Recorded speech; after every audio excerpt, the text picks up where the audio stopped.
You cannot walk worthy of the calling of Christ alone. That's one of the main pieces of the message that I'm preaching this morning at the church that I pastor.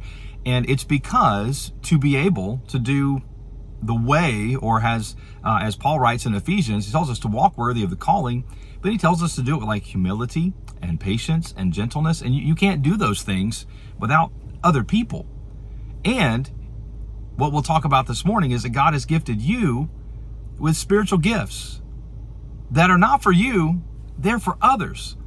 That he saves you, he then gives you gifts to serve and to build up the body so that it grows in unity and in maturity and always in love. And so for us to do our part as individuals means we grow, and the church, to be what God's called it to be, must also grow. And so to walk worthy of the calling to which God has called you to requires that you grow.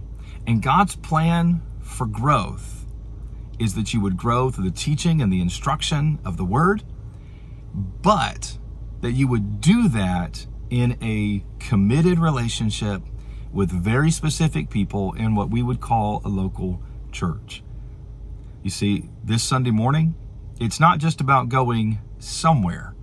It's about being in a relationship with other people who are also committed to Christ, and all together having committed ourselves to one another and to hearing the word together. In today's world, one of the things that I think is an obstacle to unity inside each individual church is the fact that we are all, for lack of a better phrase, we are eating at all kinds of other tables. Now hear me, there's nothing wrong with being spiritually encouraged, with studying something that you have great interest in, or even just having an affection for the faithful preaching of maybe a pastor who has even gone on to be with the Lord, or someone who's on the other side of the country.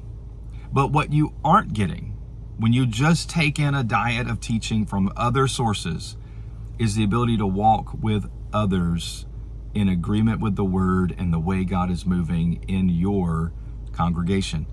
And so we have to elevate that local preaching point, because it's not just about hearing something else that's true. It's with the people that I'm in church relationship with, this is what we are hearing together. And then what we hear together, we then strive to do together and to encourage one another in that. And so listen, when you gather this morning for worship, you gather with people who love the Lord, but who love you, but who you also love. So be an encourager this morning. Be someone who builds others up this morning. When you walk in the door, trust the Lord to send somebody to you if that's what you need this morning. But you walk in to a gathered worship service today to be there for someone else. And then that is the posture and the heart that God calls us to have throughout the rest of the week, and trusting him that he will also put people in our lives, whether it's our families, whether it's our closest of friends, whether it's even just some unknown but yet appointed moment, that God knows what's going on in your life.